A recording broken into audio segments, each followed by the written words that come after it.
Love you दादी माँ। क्यों अपनी सासू माँ का मजाक बनाती थी नीरा।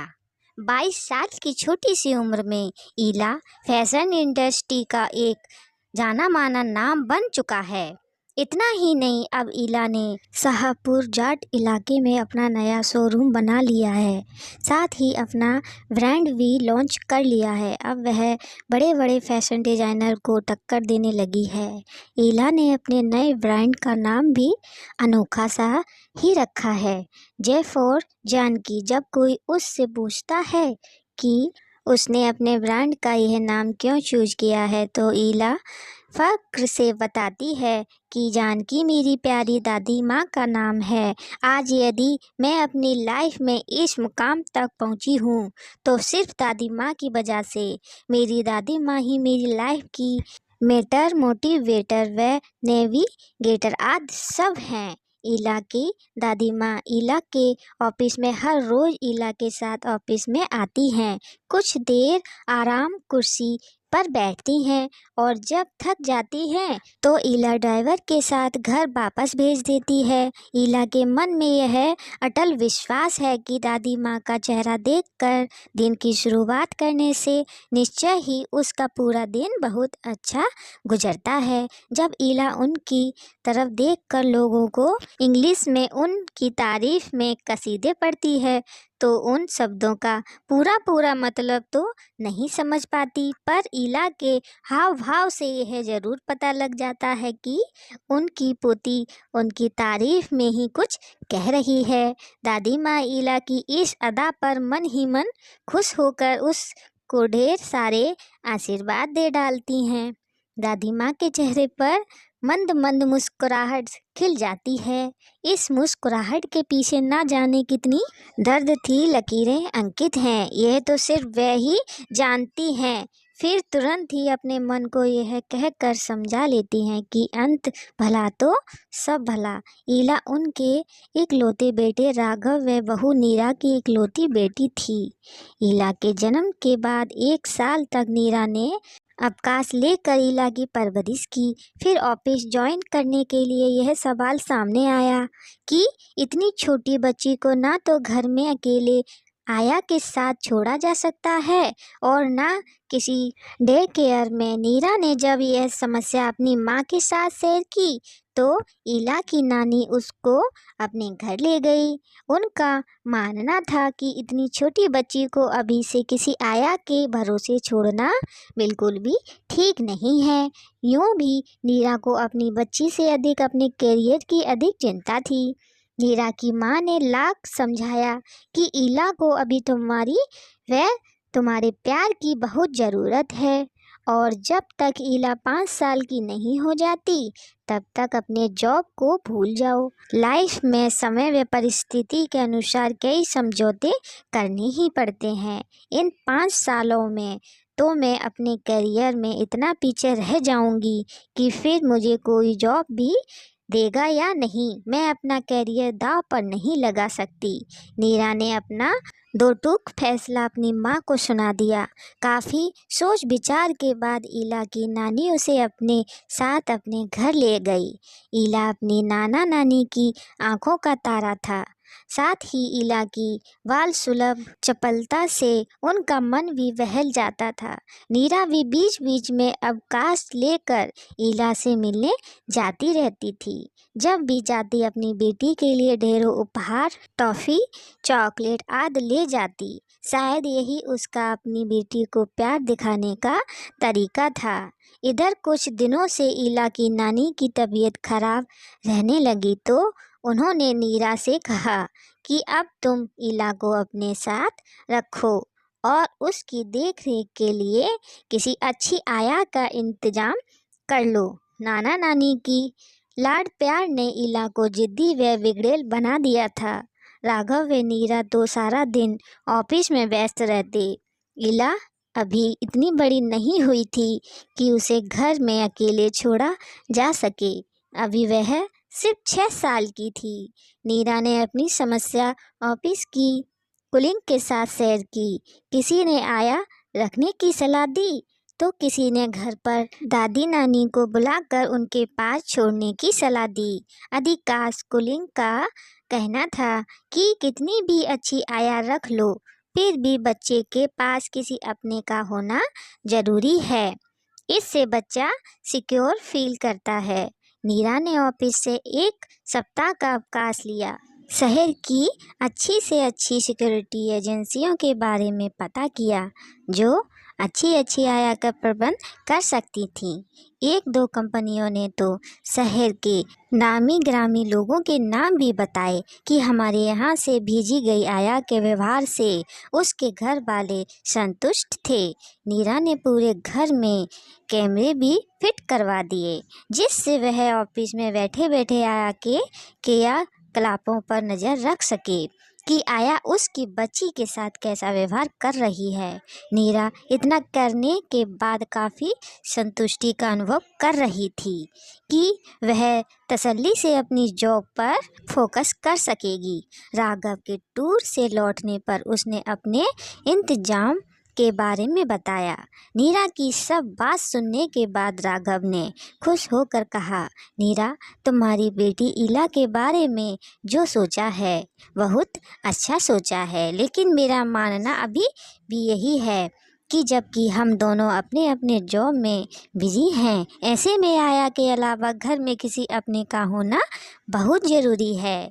आपका क्या मतलब है कि किसी अपने का होना ज़रूरी है?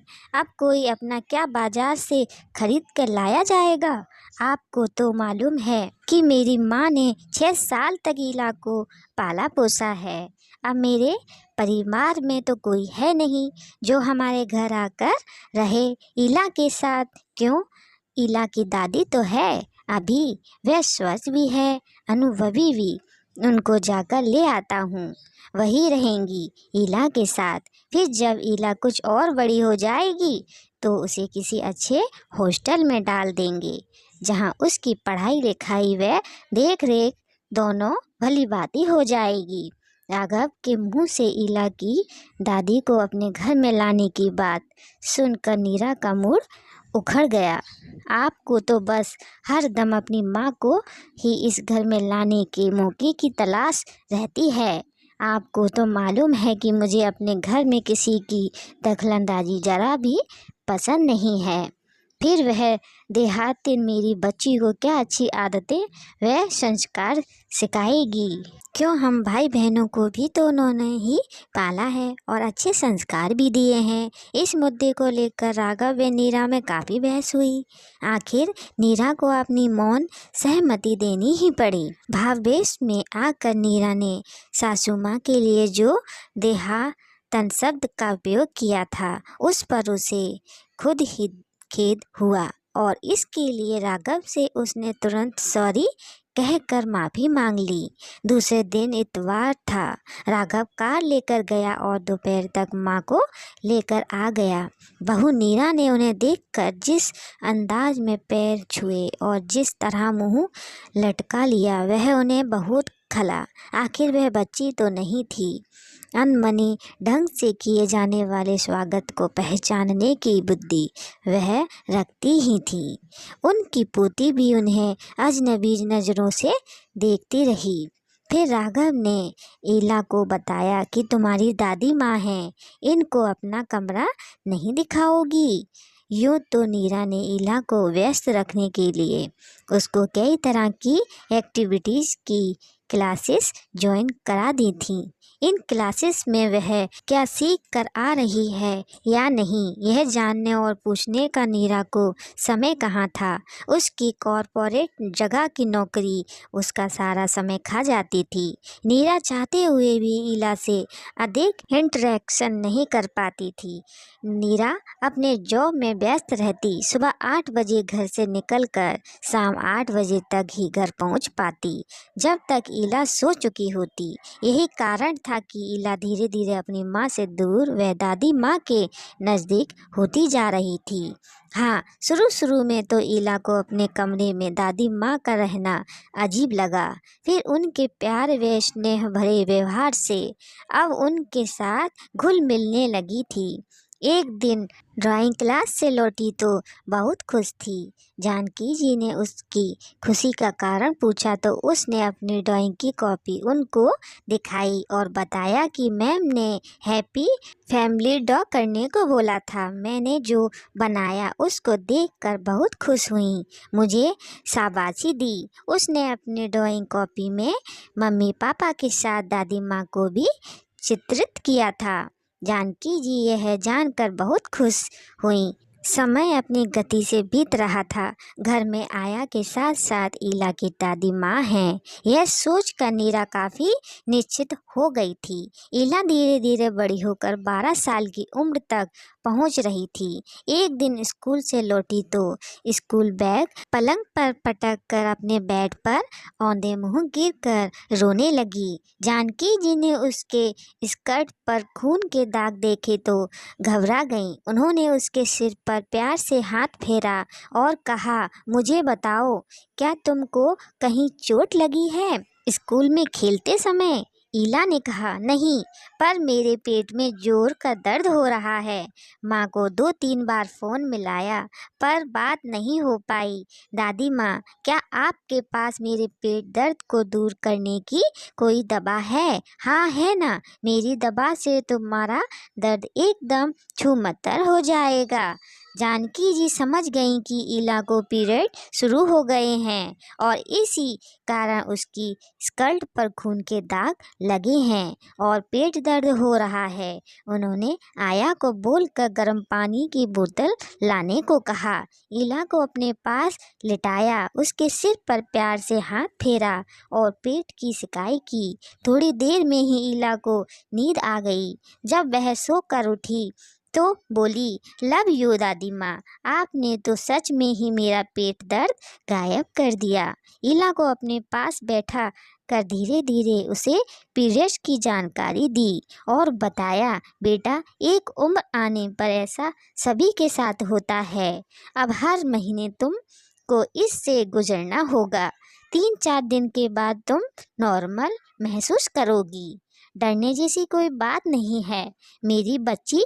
हाँ, इस दौरान तुमको अधिक उछल कूद से बचना होगा और अपने खाने में हेल्दी फूड को शामिल करने होंगे ताकि इस दौरान जो रक्त तुम्हारे शरीर से बाहर निकलेगा उससे कमजोरी महसूस ना हो।